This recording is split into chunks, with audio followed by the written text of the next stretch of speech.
Hey everyone! Happy Monday and happy Vlogmas Day 9. Let's get ready for school. I hope you guys had a great weekend. I had a pretty good weekend. It was busy, very busy. There's a lot going on. I'll give it that. But it was a good weekend. Like, I was busy, but that doesn't mean that it wasn't good. You know what I mean? But yeah, I hope you guys had a great weekend.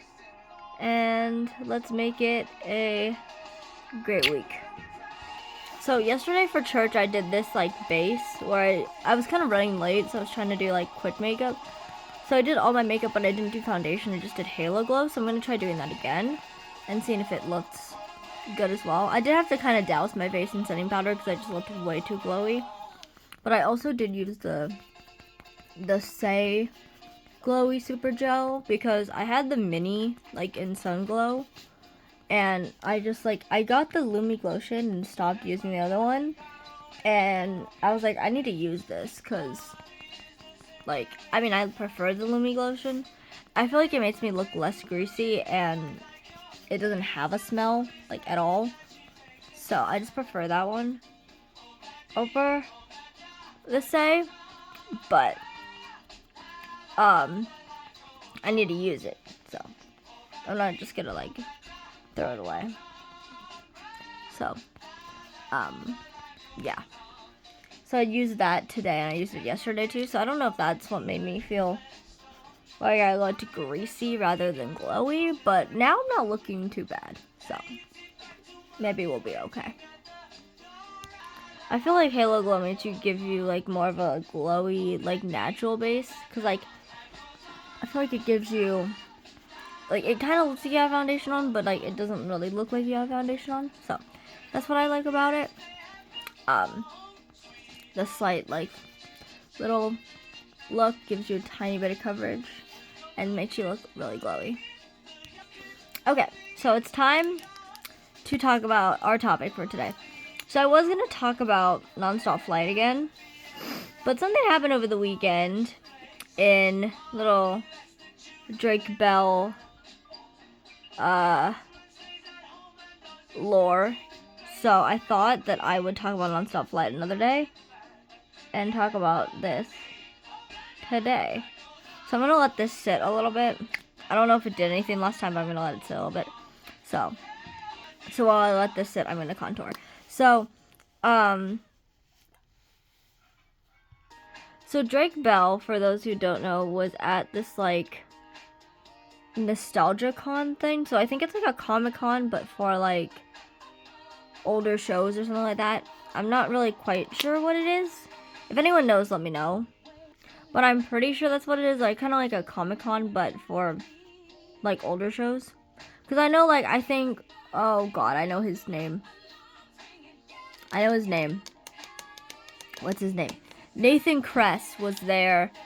I think someone from like Adventure Time was there.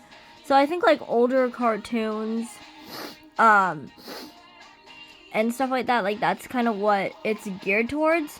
And so Drake Bell did a panel there, and then he was gonna do like an after show kind of like performance. I think yesterday. I don't know if he was doing it every day or if it was just yesterday.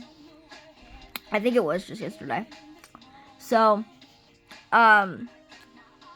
we found out that one of the people that was also there at the exact same time was the Ned's Declassified School Survival Guide cast.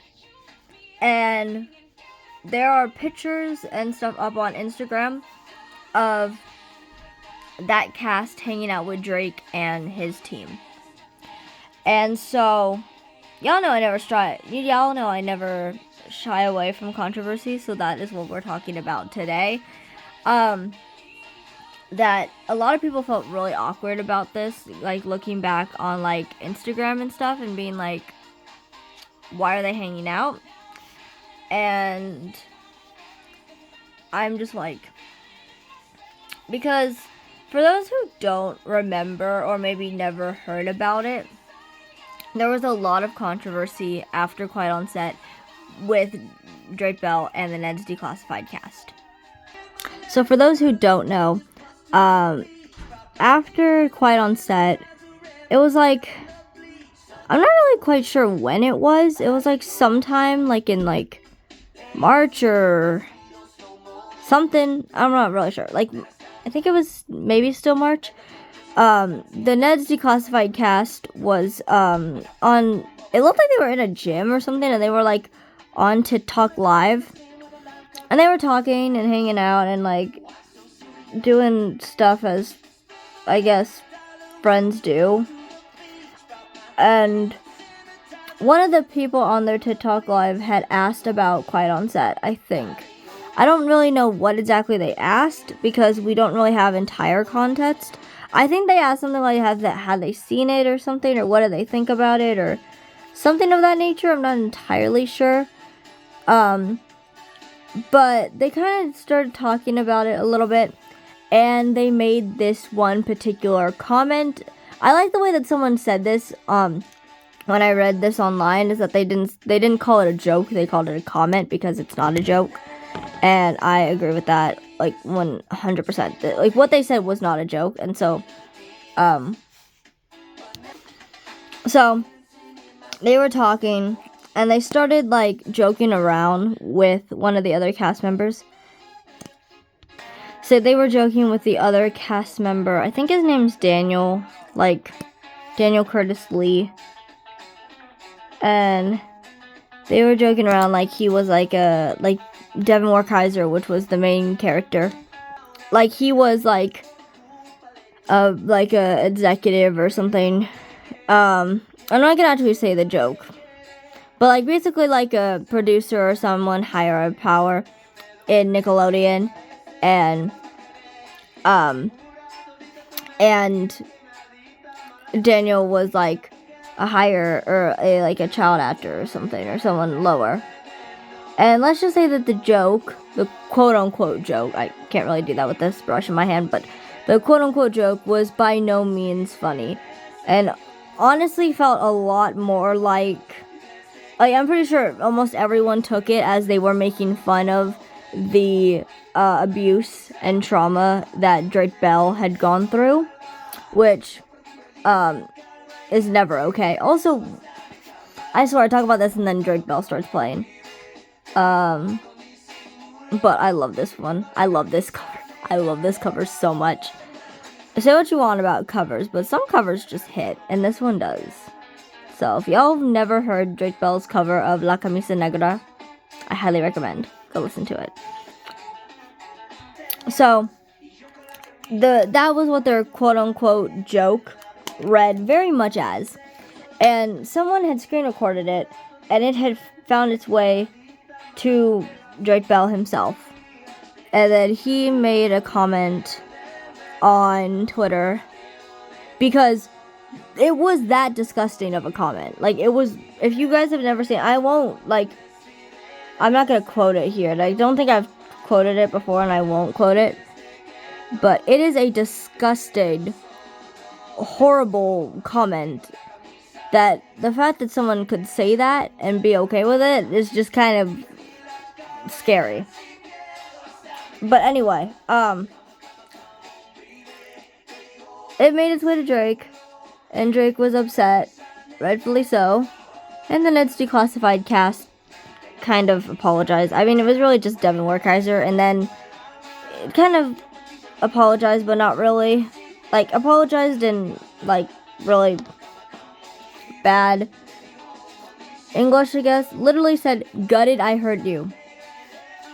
Like, I think we're grown-up adults. We can use bigger words than that.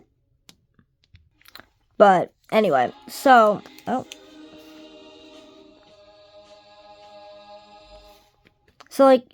like I was saying, like, so that happened, and then so then they apologized on their, like, Twitter. Well, Devin did. He apologized on, like, his Twitter. And then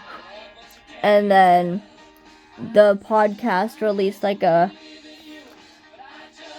thing is, they released, like, a podcast episode after, basically claiming that they hadn't seen Quiet on Set yet. And so the joke that they made was ill-timed because they didn't know really what they were talking about because they hadn't seen the doc yet. But the thing is, there's never a good time for a joke like the ones that they made. Like, there's a time and place for everything. There is not a time and a place, however, for what they joked about. That's not a thing. And then they did a lot of, like, something I like to call back and forth apologizing. So, they did the little thing that they did, the little Twitter post on Devin's Twitter. Then they released a podcast, and the podcast, some people said, seemed like it felt sincere. Then, Daniel Curtis Lee made this, like, interesting TikTok that was in Spanish, talking about how brave and how Drake Bell was a hero, and how he was very brave and very strong, and all this stuff. All this, just being very, very niceties and all this stuff. Then, I don't know the actual order, but Devin also made another TikTok. I think because he realized he was still getting flack for what was said. And was basically like, saying like, oh, I already apologized. Like, why are you guys still mad, pretty much? That's what it read a lot like, is like, I already apologized, why are you still mad? But the thing is like, we still had every right to be mad. You still did a bad thing. Thank you for apologizing. That doesn't, like, immediately excuse you for what you did. You know what I mean? So anyway, they, like, made this TikTok. And it just, like, see, they did a lot of, like, back and forthing where they're like, oh, we're gonna apologize, but then we're gonna, like, erase it. And then we're gonna apologize, and then we're gonna erase it. And then, just when we thought it was all over, the cast member Daniel Curtis Lee goes on this podcast and starts, like, making fun of Drake. Saying that, like, his PR team is winning right now because of how they, like, switched up his, like, persona. And basically said that he was overreacting and all this stuff. And that, like, he took it a bad way. It was just very, like, blamey. And it was just gross. And it's like, they had already apologized. And we had left it in the dust. But he had to go and bring it up again. It's just, like, they're not kind people about it. And with the type of jokes that they made, like, Drake has every right to be very angry about it. And so, like, Drake is a survivor, okay? Like, he has every right to be angry about whatever. And he has every right to be angry about whatever. And it just felt very, like, victim blamey, and it was weird. It was just weird. And I don't know. But so, anyway, like, it just felt very weird, and it just, and we thought that was the last of it. We thought that was the last of the cast and everything, but they were at NostalgiaCon, and it all seemed like they were hanging out, and I'm not a huge fan of that. I don't like that at all. So we're gonna talk more about this tomorrow, because I have to kind of hurry up, but yeah, like I said, they were at NostalgiaCon, and it seemed like Drake and them were, like, hanging out, and they kind of crashed Drake's, like, performance, so I don't know, y'all, maybe it's just me, but it just felt wrong and weird. Like, I'm pretty sure Drake has probably forgiven them, because you wouldn't go hang out with somebody you didn't forgive. But, like, it doesn't seem like they learned their lesson. Like, nothing gave that off. So it's like, what's gonna stop them from, like, doing it again or whatever? Or, like, I don't know. Because it just doesn't feel like they learned their lesson. Okay, so I'm going to see you guys in the next video, and we'll talk more about this. Have a great day. Have a blessed day. Jesus loves you. I love you, and I will see you all tomorrow. Bye, guys.